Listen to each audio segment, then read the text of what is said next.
যুবক, এই কথাটি ভালো করে মন দিয়ে শুনুন।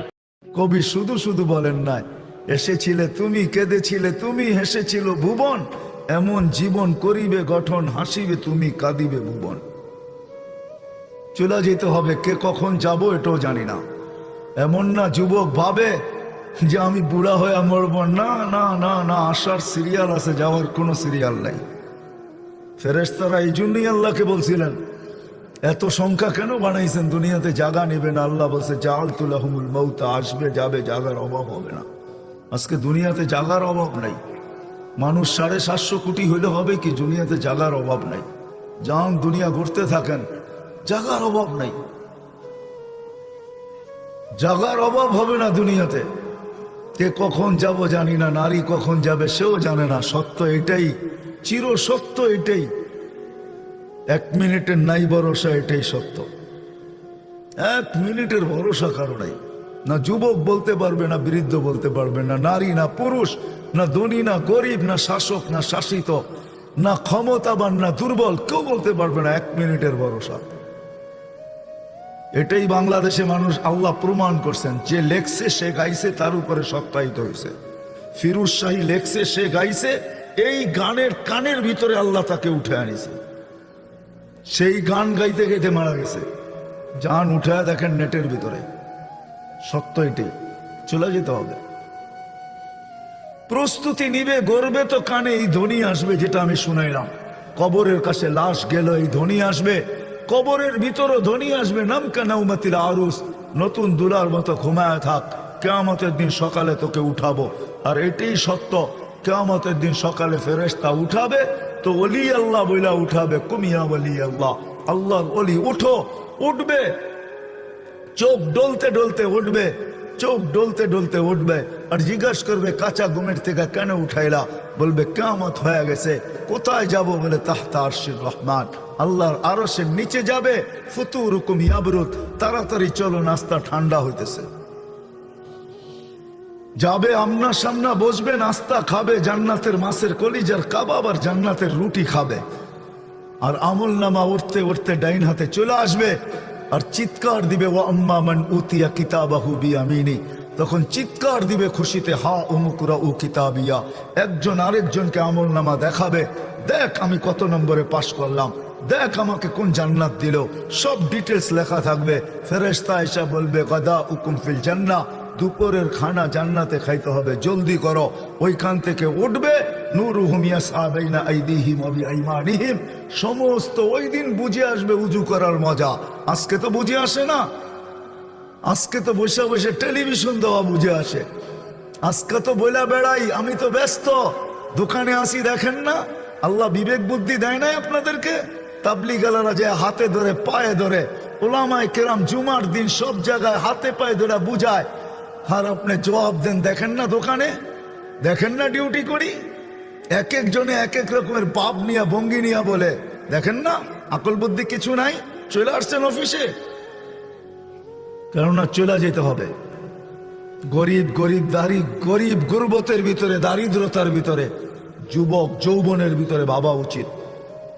গরিব দারিদ্রতার ভিতরে ভাবা উচিত, নারী নারীত্বের ভিতরে ভাবা উচিত, পুরুষ পুরুষত্বের ভিতরে ভাবা উচিত, হাটালা হাটে বসা ভাবা উচিত, বাজারওয়ালা বাজারে বসা ভাবা উচিত, অফিসওয়ালা অফিসে বসা ভাবা উচিত। হাজারো কাহিনী আছে, নিজের অফিসে বসা নিজে জান দিছে, ওইখান থেকে আল্লাহ তার চেয়ারের থেকে তাকে উঠে আনিছে। সিসি ক্যামেরা সব ওপেন ছিল, খোলার পরে মালাকুল মউতকে আসতেও দেখে নাই, যাইতেও দেখে নাই, কিন্তু সে চলে গেছে। এটাই সত্য। বিদায় আমার কথা শুরু এটা ছিল, কে কোথায় বাস করে এটা আল্লাহর বিষয় না। আল্লাহর বিষয় হলো জীবনটা গড়ল কতটুকু, প্রস্তুতি নিল কতটুকু। আসলাম আর চলে গেলাম, এরকম হবে না। তা ভুল ধারণা, আর আমার হিসাব কিতাব হবে না, এটাও ভুল ধারণা। লা তুসআলুনা আনিন নাঈম, কোরআন আমাদেরকে বুঝায়, আল্লাহ বুঝায়, রসুল বুঝায়, বাধ্য করে না। মাঝে মাঝে বাধ্য করে দেখায় আল্লাহ। 2020-এ দেখাইছিল বাধ্য করা, যে কারো চেহারা আমি দেখতে চাই না, বাহির হবি তো চেহারা ডাইকা বাহির হবি। আমরা সব মাস্ক পরা বাহির হতাম, ঠিক না?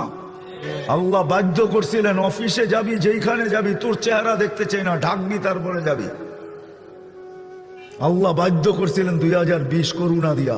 ওই আল্লাহ পারে, যে আল্লাহ আকাশ খুঁটি ছাড়া দাঁড় করাইতে পারে, 3.5 আইতা মানুষকেও কানে ধরে নাচাইতে পারে না? পারে না?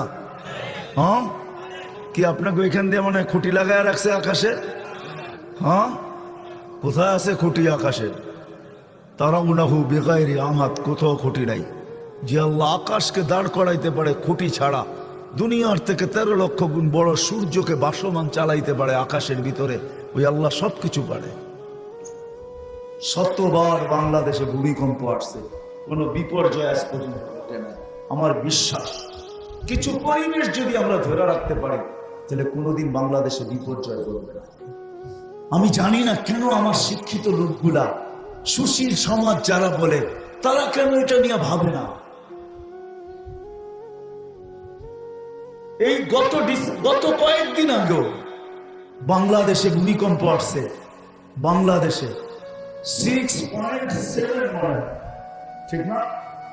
6.7, কিন্তু কোনো বিপর্যয় ঘটে না।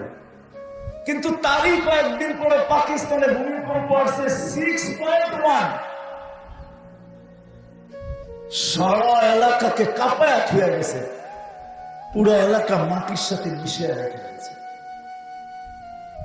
একই জায়গায় 36 জনের উপরে মারা গেছে। আমাদের ছিল 6.7, কোনো বিপর্যয় নেই। এটা তো কমই। আমাকে দুনিয়ার ইতিহাসে দেখান, দুনিয়ার ইতিহাসে দেখান।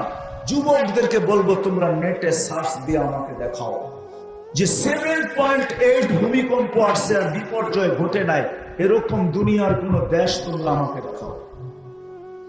যদি দেখাইতে পারো, যদি দেখাইতে হয়, তাহলে বাংলাদেশ দেখাইতে হবে। 7.8 ভূমিকম্প আসছে 4 থেকে 5 বছর আগে, 31 নাইটের পরের দিন রাত্র 5টা 5-এ, 31 নাইটের পরের দিন।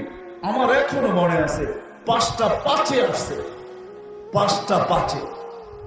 ওই দিন সকালে ঢাকা শহরের মসজিদে জায়গা দেওয়া যায় না মুসল্লিদেরকে, কিন্তু বাংলাদেশে কোনো বিপর্যয় ঘটে নাই। একজন মারা গেছে, তাও নিজের ভুলে, সে উপর থেকে লাফ দিয়া পড়া বাঁচতে চাইছে, বাঁচে নাই, মারা গেছে। এই দেশ নড়ে চড়ে পড়ে না। বাংলাদেশের মানুষের মতো আল্লাহ আল্লাহ রসুলের আশেক দুনিয়ার কোথাও নেই, আমি পাই নাই। যারা সারা রাত বসে পড়ে, এই পরিবেশ যদি আমরা ধরে রাখতে পারি, তাহলে বাংলাদেশ নড়বে চড়বে পড়বে না। দুনিয়া যা মনে চায় তা বলতে পারে। আমি শুনি, এমন না যে মিডিয়ার খবর কানে আসে না, আসে, কিন্তু আমি মুস্কি মুস্কি হাসি। আমার রবের উপরে বিশ্বাস আছে, যতদিন এই পরিবেশ থাকবে বাংলাদেশ কোনো বিপর্যয় করবে না। কারণ আমি বাংলাদেশ চিনি, এর ইতিহাস জানি। আপনারা জানেন না, আপনারা জানেন না। বাংলাদেশে ইসলাম যুদ্ধের মাধ্যমে আসে নাই।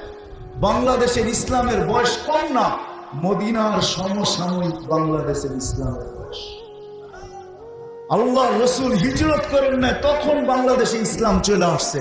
4 সাহাবী আসছে, আবু ওয়াক্কাস, ওহাব ইবনে মালিক, কাসিম ইবনে হুযাইফা, উরওয়া ইবনে সাসা, এই 3-4 সাহাবী বাংলাদেশে চলে আসছে। বাংলাদেশের মানুষ সরল সহজ, সাদা সিধা। এটা আমার কথা না, আল্লাহ রসুল বাংলাদেশের মানুষকে নিয়ে মত ব্যক্ত করছেন যে বাংলাদেশের উম্মত আমার সাদা সিধা, সরল সহজ। বাংলাদেশের মানুষ সাহাবাদেরকে দেখা মুসলমান হয়ে গেছেন। 2 জন এখান থেকে চীনে গেছেন, একজনের কবর চীনের মধ্যখানে, আরেকজনের কবর মঙ্গোলিয়ার বর্ডারে। ইতিহাসবিদরা বলে 2 জন এখনো বাংলাদেশের জমিনে ঘুমায় আছে। চলেন আর কত দেখাবো। করুণা দুনিয়ায় আইসা যা দেখানো দেখাইছে। দুনিয়ার একটা দেশেই গত ডিসেম্বরে দুনিয়ার কোনো দেশ দেখাইতে পারবে না 2 সপ্তাহে করুণায় একজনও মারা যায় না। যদি দেখাইতে পারে ওটা বাংলাদেশ। বাংলাদেশ গত ডিসেম্বরে 2 সপ্তাহ টানা দেখাইছে বাংলাদেশে আক্রান্ত হয়েছে, কিন্তু মৃত্যু শূন্যের কোঠায় ছিল, একজনও মারা যায় না।